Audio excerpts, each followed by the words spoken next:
محمد أفضل صلواتك بعدد معلوماتك وبارك وسلم وصل عليه. امام بیہقی دا حضرت عمر دا عثمان او علی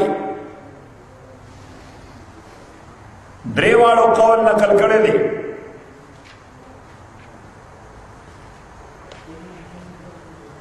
چې درې طلاق په یو ځای درې هی دي.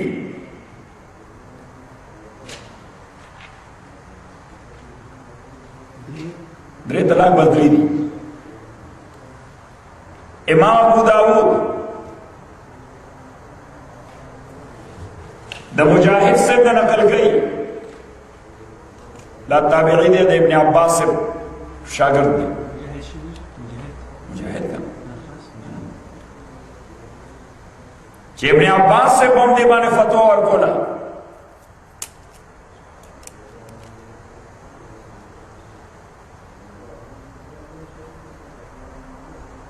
علامه زرقانی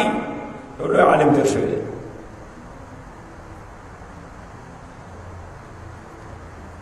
د حافظ ابن عبد البر نه نقل کړی دی.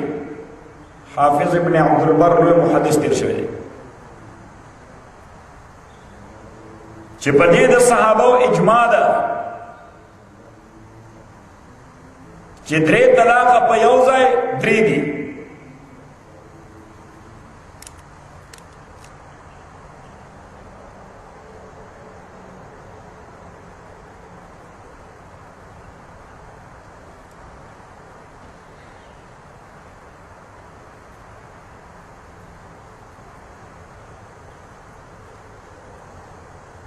د سعودي دارالفتاء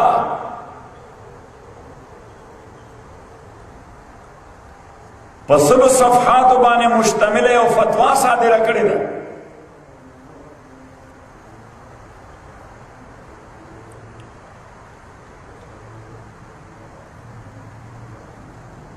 چې د رسول پاک صلی الله علیه وسلم زمانہ کې معمول هم دغه چې درې طلاق په یو ځای درې کاونټ کېدل.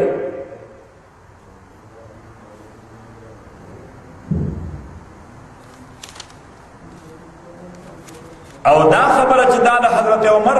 په زمانه کې قانون شوی یقینا قانوني شکل د هغه زمانه کې واغسته. شرعي شکل د پیغمبر زمانه کې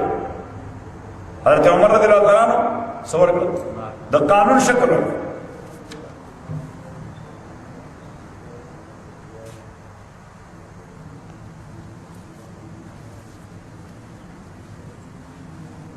نو داخل طلاق دریو قسمونه.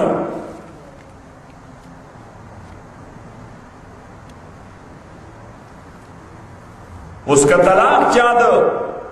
حیض په حالت کې ورکړل مینسز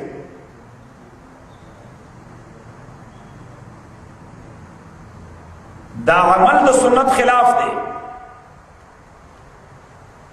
دا عمل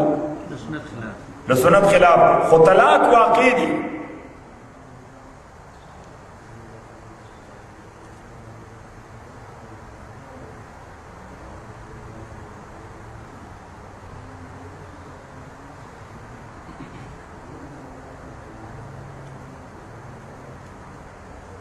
دغه طلاق ته بدعت ویل شي.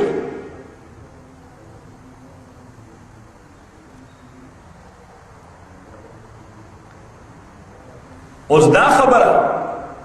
چې بعضې خلک وایي چې دا د سنت خلاف دي نو واقع څنګه شو؟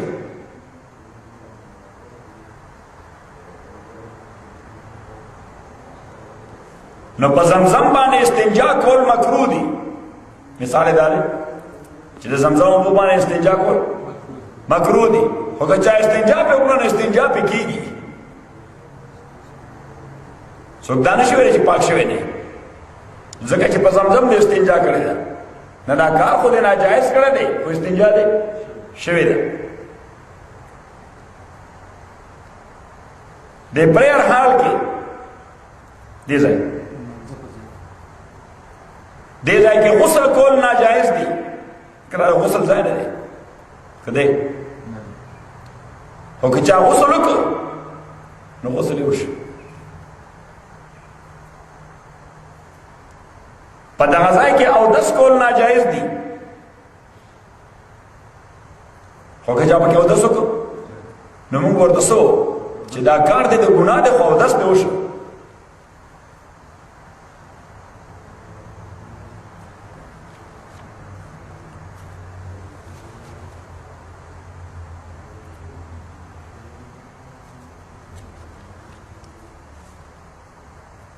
بل شی دی خلع څه شی خی لام او عین خلع او د خلع اصل معنا د راوستل څه شی لفظي معنا راوستل نو د خلع سره دا ښځه ځان د کانټیکټ نه راوباسي د عقد نه راوباسي خلع ته خلع ولې وایي ځکه ښځه ځان د څه نه راوباسي د نکاح د دې تړون نه د څه نه ځان راوباسي د نکاح د دې تړون نه ځکه نکاح خو یو تړون دی نو د خلع سره دا ښځه ځان د دې تړون نه بهر راوباسي د خلع معنا دا ده چې ښځه د خاوند نه تقاضا نه طلاق کوي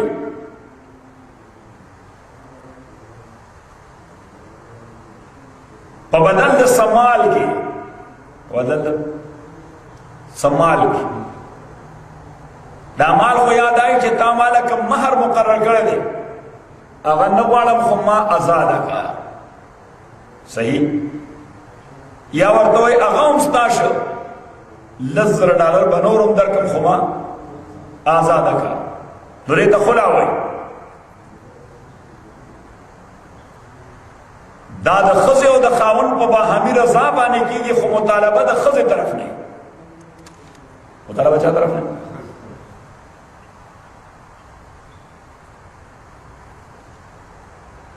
او چې کله خاوند دغه طلاق ورکړل نو دا طلاق باین دی دا کوم طلاق دی باین نو باین کې د رجوع حق نه باین کې د رجوع حق نه شریعت هر څه ټیکنیکل او منطقي سوي چې خزه دوره پیسې دې لپاره ورکړي چې دا سړی نه خلاص شي نو کته هغه د رجوع حق ورکړه چې په منسز 3 منسز پیریډ کې دنه تو ورته رجوع کول شي د خزه تقاضا خو پورا نشوه هغه چیټینګ وشو بیا نو دا باین دی د باین معنا دا ده چې د رجوع حق نشته خو چې 3 منسز تیر شي خزه مکمل آزاد شي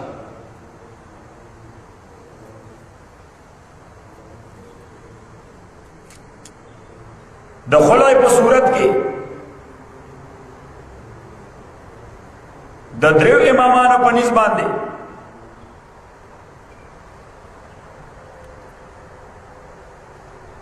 محکمې ته راتلو ضرورت نشته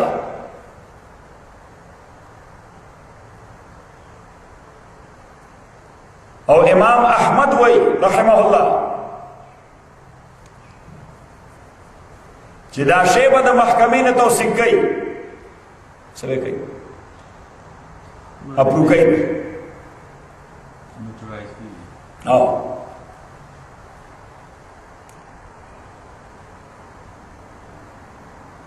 بل شی تفریق مانا سپریشن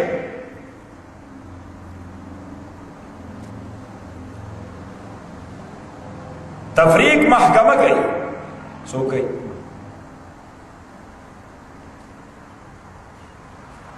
اور تفریق حق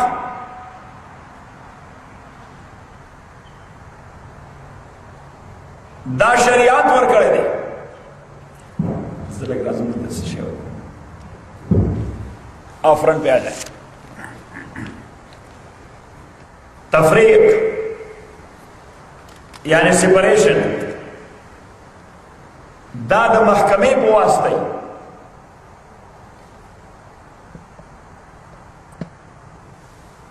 د دې وجوهات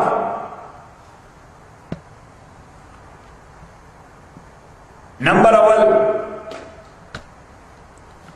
د درې امامانو په نسبت باندې چې دا سړی ډیر بخیل دی، خوراک کا کور ته نه راړي، لہذا زه جدا کېږم. ښځې محکمه کې کیس کوي چې دی خوراک کا نه راړي، نو درې امامانو په نسبت باندې د دې په حواله باندې سپریشن جایز دی که محکمه مناسب وګڼي. امام صاحب رحمۃ اللہ علیہ فرمائی دا د جداوالي سبب نه دی، محکمه بل قوت هم لري چې د باندې لازم کی چې ماهانه به ته دومره پیسې داخله محکمه کې دا ور محکمې تر باندې د خدای ته لګي. صحیح شو.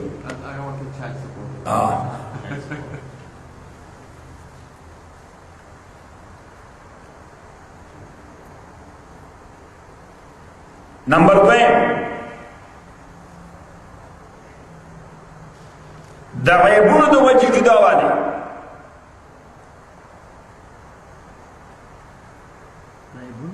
عیب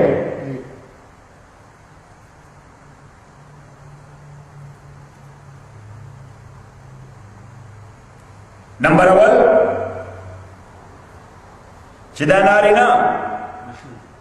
دا په دې عیبونو کې لومبنی عیب چې دا نارینه دا امپورټنټ دی، نامرد وي وته چې دا نامرد دی.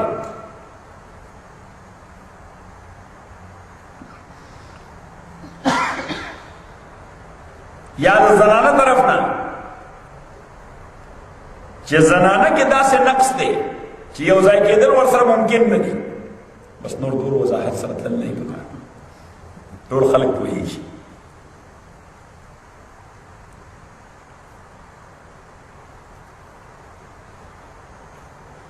نمبر 3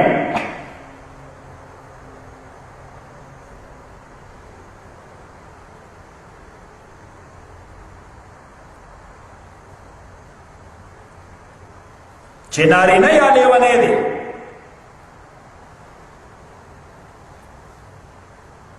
او یا یې متیاز نه ټینګېږي، استطلاق البول ویل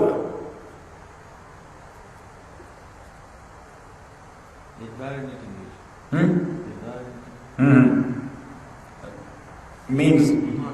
ball.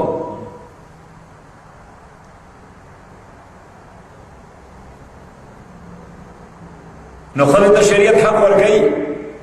چې محکمه کې دې لپاره کیس وکړي، نو چې میډیکل ریپورټ راشي نو قاضي بیا فیصله کوي د سپریشن د څه شي د سپریشن. آیا شرعاً خاوند محکمه کې کیس کولی شي؟ دا سوال ولیکئ دواړه.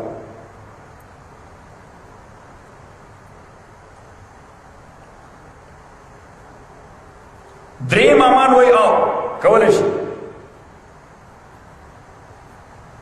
امام صاحب رحمت الله علیه فرمایي د هغه په لاس کې خو ټوپک دی، هغه محکمې ته څه نه ځي. یعنې طلاق په حق د چا لاس کې دی؟ ښځه خو ځکه ځي چې هغې سره دغه حق نشته.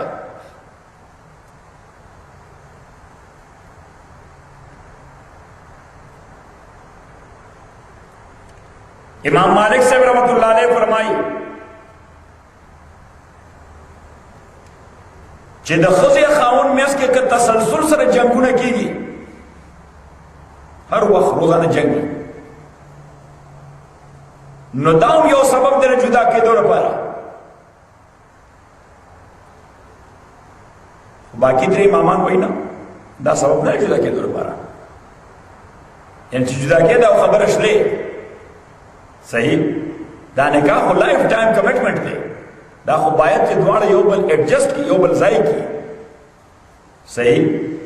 نو دی باندې و محنت کولی شي، سایکاټ ته به لېږلی شي، کاونسلنګ دپاره به لېږلی شي، پیچ اپ به کولی شي د زنانه طرف نه د نارینه طرف نه. نه دا تاسو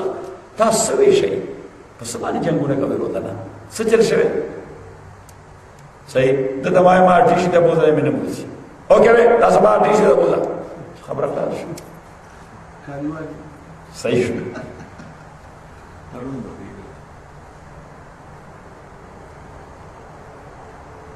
او امام احمد او امام مالک وایي که خاوند غایب شوی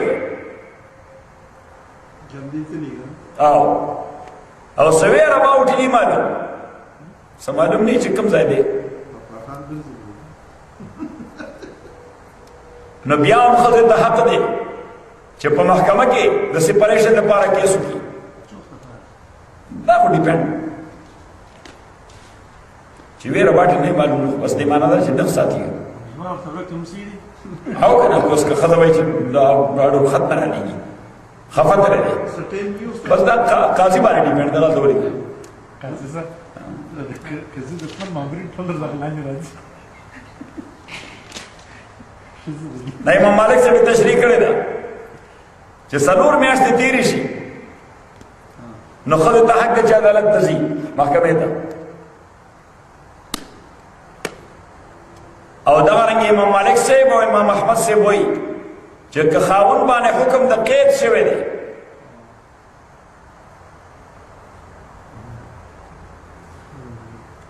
نو بیا هم ښځې ته حق دی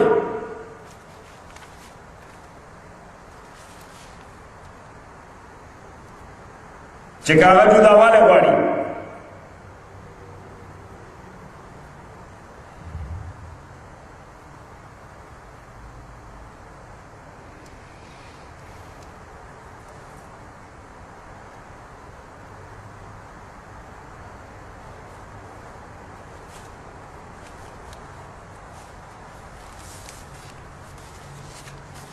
نو اوس ورته لاندې ګوره صبره خان اوس لاړې مفتي شوې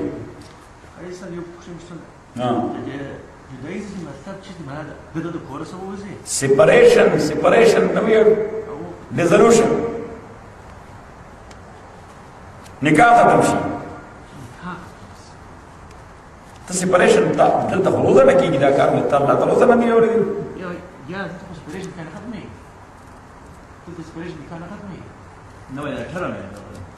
ډیزولوشن ختم کړه دا سپریشن په ځای باندې ډیزولوشن دی هغه سپیشل مدت لري دا بعد د چش لري بیا طلاق سپریشن اره دې ځای موږ شریعت یې دایي معنا سم دي طلاق بس طلاق شو فسخ شریکه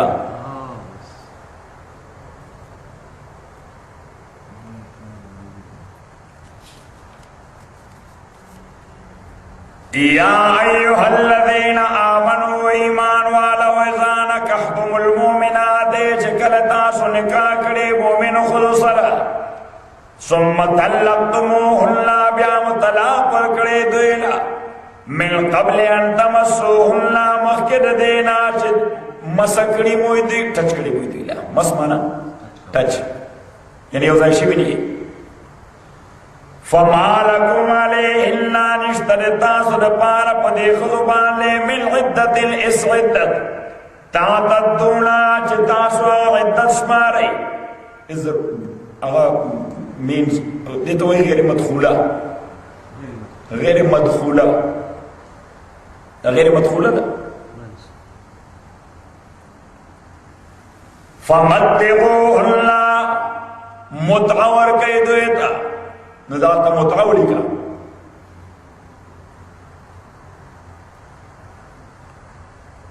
چې که دا غیر مدخوله هغه ښځی چې مهر ولا نکاح کې مقرر شوی نکاح خو شوی دی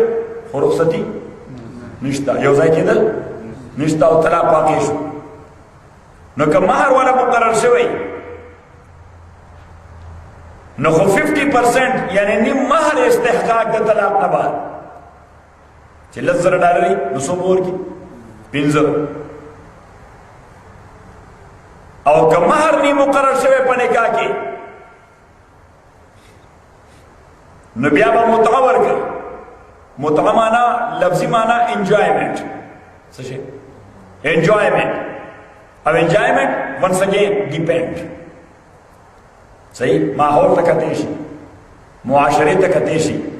روایاتو ته کتې شي مالی حیثیت ته کتې شي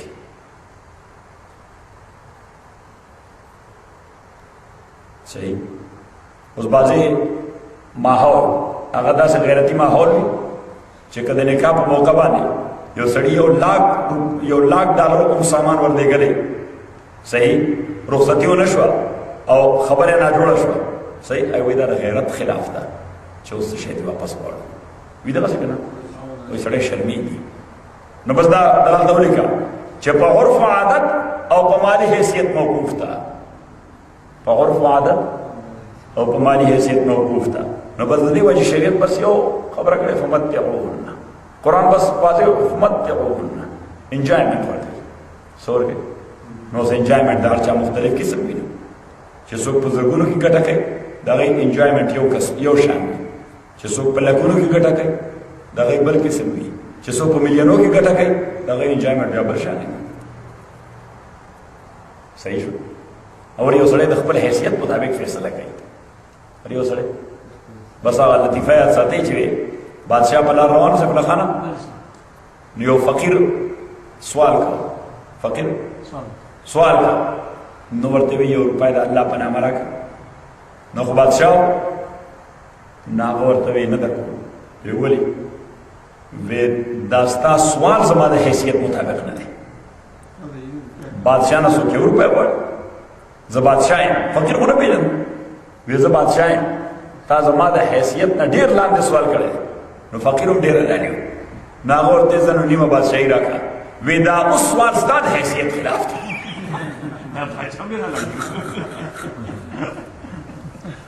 صحیح شوه دا لومبی سوال دی زما د حیثیت خلاف کړی دی دا ځین دی د خپل حیثیت خلاف وکړو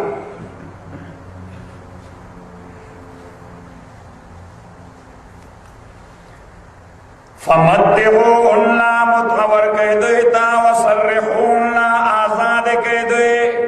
سراحا جمیلا پخیست طریقہ باندے تکلیف مور کوئی سڑے بد کری کہ جدام شی نو باید چستا خوئی بس مزے و نکڑا کور رانا کئی کنی خسڑے ہو صحیح او اگا سڑے ہوئی بس اوشی دا سلا فیصلہ دا کلا سڑے جذباتی شی کنی دیر شخص آبا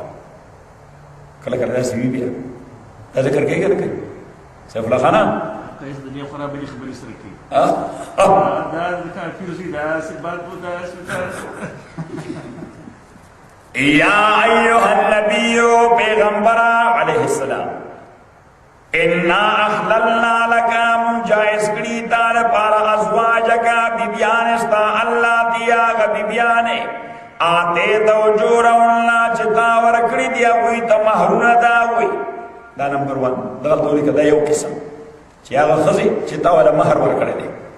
یعنی ستانے کا شوی دی پا مہر باندے ستانے کا کڑی خزی دی پا مہر باندے دا یو نو دوین وما ملکت یمینکا او آغا ویلزا چی مالک شوی دیخ شیلا استاداغی مما دا آگے دیانونا افا اللہ علیکا چی اللہ تعالیٰ بطور فیدر کری تعالیٰ تا سورہ حشر مخیرہ روان دے نغل تولی چی دکا غیر مسلمونا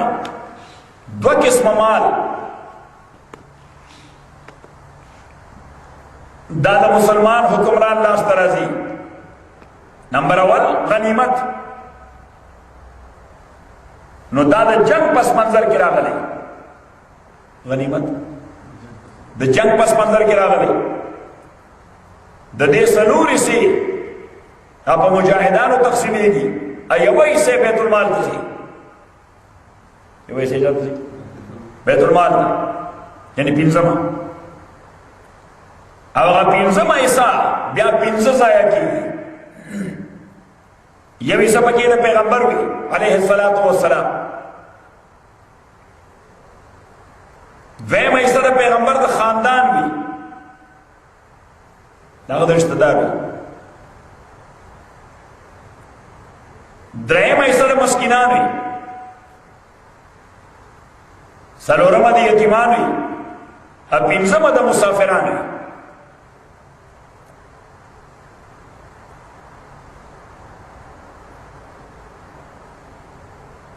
او دویم قسم مال آگا دے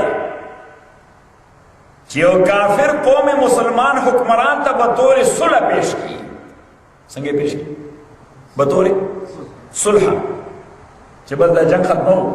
مونږ به تا ته دومره شی درکړو چې زمونږ د جنگ وس نشته. دې ته فی وایي، فی یې فی. نو چونکې دا په جنگ نه حاصل شوی، لہذا دا ټول مال بیت المال ته ځي. ځکه مجاهدان خو پکې وي نه، په جهاد حاصل شوی دي، دا ټول مال چېرته ځي؟ بیت المال ته. او بیت المال ورسره هم دغه عمل کوي. دا پنځه خبرې چې موږ وړاندې ذکر کړي.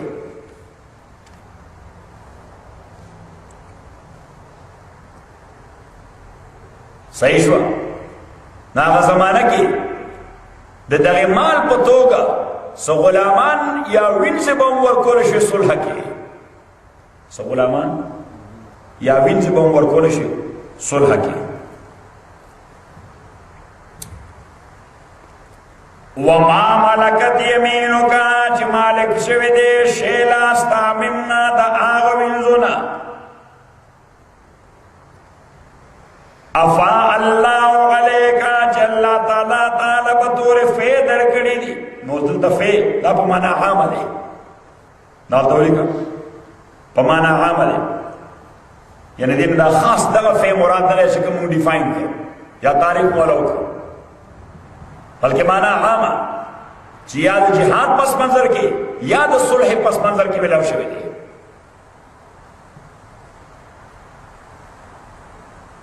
یا د جهاد پس منظر کې یا د صلح. نو غنیمت او فی دواړو ته شامل شي. دا دویمه نوعه شو. دریمه نوعه وبنات عمک، الونه د اکا ستا. عم معنا مونږ تره وایو، تاسو اکا وایئ. وبنات عمک، الونه د اکا ستا. وبنات عماتک، الونه د عمګانو ستا، تروریانې د پلار خویندې. وبنات خالک، الونه خالک د ماما ستا. وبنات خالاتک، الونه د خالګانو ستا. خاله معنا ترور، مور طرف. خو دې کې یو شرط دی، یعنی معنا ستا فرسٹ کزنز. او فرسٹ کزن دغه څلور قسم وي، یا د اکا لور وي، یا د اما، یا د ماما لور وي، یا د خاله. دا فرسٹ کزن دی. صحیح شو؟ بل ویسو بل فرسٹ کزن نشته. خو دې کې یو کنډیشن دی هغه زمانه کې پیغمبر د پاره صلی الله علیه وسلم. الله تیستا کزنان خزه هاجر نما کا چې هجرت کړي تا سره. چې څه کړي؟ هجرت کړي تا سره. چې چا هجرت نه کړي هغه اگر کستا کزنز دی هغه لا تر اوسه دین نه کامل کړي. ځکه دا هغه وخت هجرت دا د دین تقاضا ده. دا دوی کې چې پیغمبر علیه السلام په اتباع کې هجرت مدینه ته دا څه شو؟ دا د دین تقاضا ده. بغیر د عذر څوک پاتې کېدی نشي. دیو جن چې کوم خلک مهاجران شوي ابیسینیا ته، حبشې ته، هغه چې پیغمبر علیه السلام مدینې ته منتقل شو، هغه ملته راغله. دوه جهازونو کې ډک راغله، دوه شپونه هغه ډک راغله. صحیح. او صرف دا نه چې مدینې ته راغله، پیغمبر علیه السلام دغه وخت خیبر ته تللی و. چېرته تللی؟ خیبر جنګ له تللی و. نو هغوی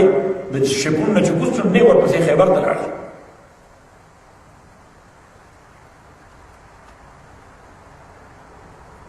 اللہ تیا خزیا جرن مہاکا چی ہجرت کڑے استا مرگتیا کے ومرأتن مومنتن.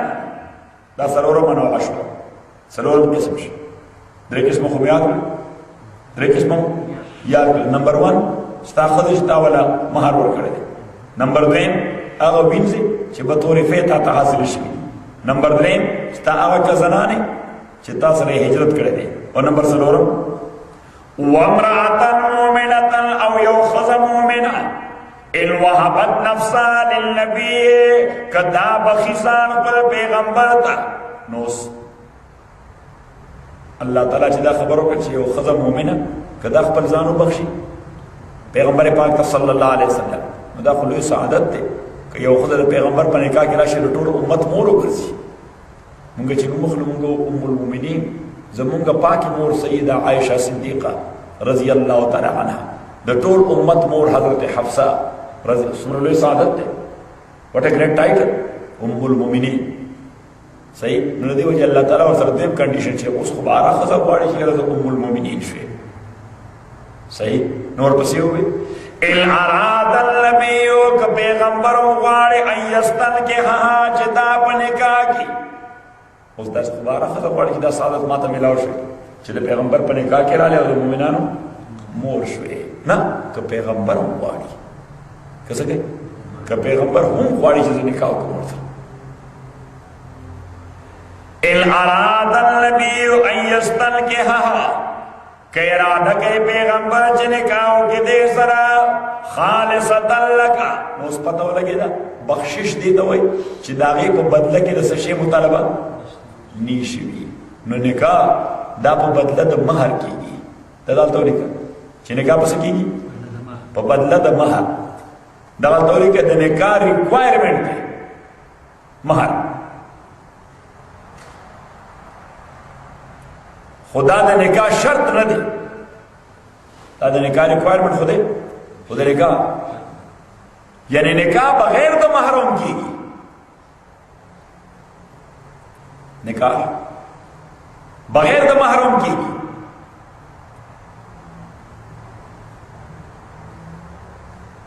خو که ښځه مطالبه وکړي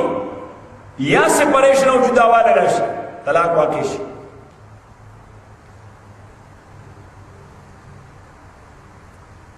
نو بیا مہر مثل لازمی څه شي مہر مثل نو اگین دغه ماحول ته وګوري دغه خاندان ته وګوري مالی حیثیت ته وګوري دا فیصله به څوک کوي یا ثالث کوي یا محکمه کوي ډیپند چې څوک کوم د خپل کیس وي صحیح یعنی یا څوک فیصله کوي په محکمه باندې څوک فیصله کوي اصل معاشره په سپید فوش باندې سوی ورته سپینجرو باندې او یا په مولا وکي ایسو یا په مولا وکي دا اسکزي ډېر ښه خلک دی اسکزي ډېر ښه خلک دی دوه کسان چې جګړه راشي خپله کې نو وایي مولا را سره کې که میړه نو ما ورسره مسخره کوله میړه سړي ته وایي مونږ خاوند ته وایو هغه عام طور سړي دپاره استعمالوي وایي مولا را سره کې که میړه نو ما دا اسکزیان زما دوستان دي ما لکه تاسو دا بوډیار وایي سړي ته وایي چې تېر صحیح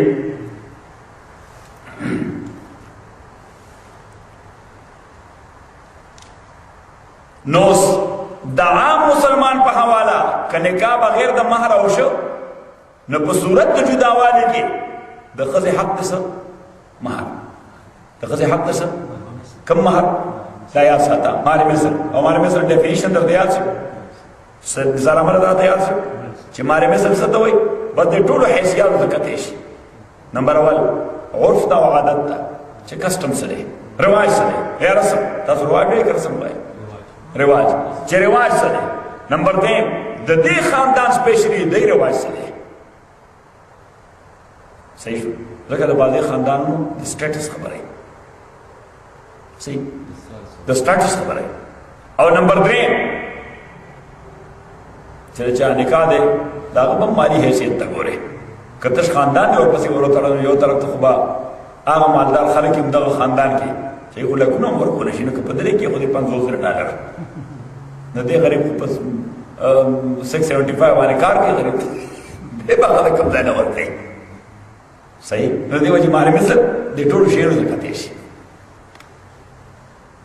څو شیانو ته کتې شي نمبر 1 عادت خاندان رواج مالی حیثیت پتہ لگے نا سیف اللہ خانہ دا قرآن و سنت څنګه خبره داسې قانون دنیا کې بل څوک نشي ورکولی لکه الله چې ورکړی دی یونیورسل لا ده ګلوبل لا ده داسې تصور ورکړي که چې بس بیا امپلیمنټ کوه خدای دې دغه نظام برکت انساني دنیا له ورکړي ما ته چا ویل راسته مې لیک د شاګردانو سره کړ ما شاګردان مې ویل ما د زموږ دوه لوی سبق هغه څلور نفر ته ناس مرګ استاد لازم توس ان دې وړي فکر کې له 300 نفر ناس بس دې ځای چې دام ملاو شي دام لوی غنیمت دی د دې ځای ماحول داسې دی چې الله دې معافي وکړي که څنګه چې غني خو اوس پیغمبر علیه الصلاۃ والسلام که نکاح یو ښځې سره بغیر د مهره وکړو نو که د پیغمبر د هغې نه جداوالی هم راشي نو د هغې لپاره مهر نه ثابتېږي مهر به څومره وي دا یې لږ لوی سعادت دی چې پیغمبر په نکاح کې وکړو بلکې ما تاسو ته واقع د ام سلیم ذکر کړی و رضی الله تعالی عنها که نه مو ذکر کړی چې ام سلیم رضی الله تعالی عنها د دې خاوند د هغې نامه وه مالک ابن نضر مالک ابن نضر دا د حضرت انس پلار دی حضرت انس مشهور صحابي دی د پیغمبر علیه السلام لس کاله خادم پاتې دی نو مالک ابن نضر رضی الله تعالی مالک ابن نضر هغه انس رضی الله تعالی عنه پلار پیغمبر علیه السلام چې کله مدینه منورې ته راغی ام سلیم په ایمان راړه حضرت ام سلیم د پیغمبر علیه السلام رشته کې خاله هم لګېده یعنې دا خاندان سره وه چې کوم خاندان د پیغمبر علیه السلام خپله مور وه صحیح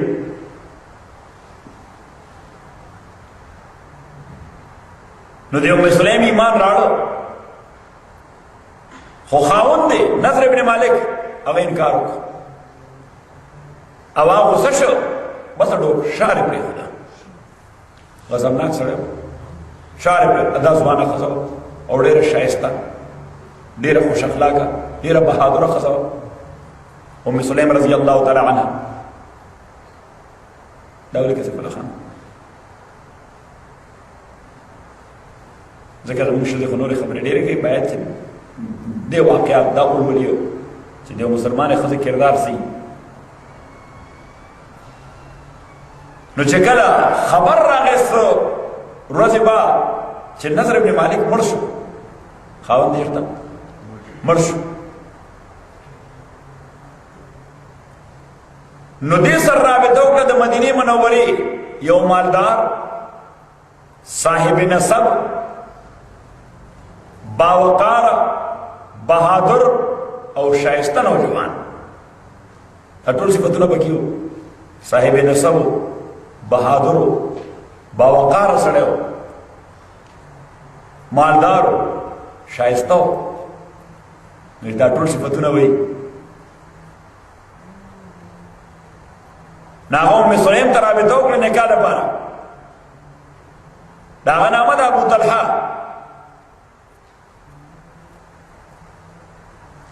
ام سلیم ورته وایي تا له شرم نه درځي زما خدای د ټولې دنیا خالق دی چې کوم خدای باندې ایمان لرم ټولې دنیا خالق دی او ستا چې کوم خدای دی هغه د لرګي جوړ دی د هغه بوتو د چوب نه جوړ کړه ونحتها حبشي ابن فلان نجار ورته ورخود نجار کارپنټر چې فلانی کارپنټر تعالی لرګي جوړ کړی دی او وی کلک اور دی ورته نږدې کړ نو په یو څو منټه کې به اوس وځي نو تا شرم نه درځي د داسې خدای عبادت کې او ما ته نکاح خبره کې ابو طلحه مالدار سړی و ډېر آفرونه ورته وکړل چې داسې یو بنګله به دله جوړه کړم کوم ځای میله په بیچ کې یو بله به جوړه کړم په دې بیورلی هیل کې هله تا په نامه یې ولیکم او یو نوې 2010 مرسډیز به 3 کاله مخکې راوباسم صحیح شو فار ایگزامپل هر څه چې و د هغه زمانې ام سلیم رضی الله تعالی عنها ورته وایي هېڅ شی ته مې ضرورت نشته زما مهر ستا اسلام دی زما مهر ستا څه اسلام بس چې مسلمان شي زه مهر نه غواړم یو روپۍ هم نه غواړم حضرت ابو طلحه کور ته لاړ نو سوچ وکړه په دې یو خبره یاره وایي د ام سلیم دا یو خبره وکړه چې لږ اور ورته ور واچوي یو څو منټ کې بعد به دا خدای دا به ایرې شوی وي واقعي دا خو ډېره عقلمنده خبره ده دا عجیبه خدای دی صحیح نو بس کور کې په تنهایۍ کې وایي اشهد ان لا اله الا الله واشهد ان محمد عبده ورسوله او راغی ام سلیم ته وایي اوس که ما سره نکاح کې او که نه کې خو زه مسلمان شم ځکه ستا خبره ما ته اپیل شو ستا خبره زما ذهن واغسته چې واقعي دا خو لیونتوب دی حضرت ام سلیم رضی الله تعالی عنه هغې خپل زوی انس ته وویل انس هغې جي وی پاسه زما نکاح دې سره وکړه ځکه نور څه دغه ګاډین نارینه ګاډین خو هم دقه زوی ته ویل چې زما نکاح ابو طلحه سره وکړه حضرت انس وایي چې زما د مور او زما د دې نوي پلار یعنې د سټپ فادر د پلندر د دې ژوند ډېر عجیب و حضرت ابو طلحه خو به وایي کله جهاد او جنگ مس کو نه جنگ او جهاد به نه مس کو حضرت انس وایي د حنین په جنگ کې چې خلکو ماتې وکړه خلکو څه وکړه تاسو ماتې وایي چې خلکو ماتې وکړه وی زما دا پلندر ابو طلحه دا په اوښ باندې ناست او وی دې ډېر ښه رامیو معنا ډېر نشانه باز په غشي باندې ډېر نشانه باز د غشي به خطا نه او وی چونکې چې خلکو ماتې وکړه نوشانو هم ماتې وکړه او اسونو هم ماتې وکړه ځکه یې باندې غیبت راشي مواشقو ویریږي نو زما مور ام سلیم دا په دې جنگ کې ورسره وه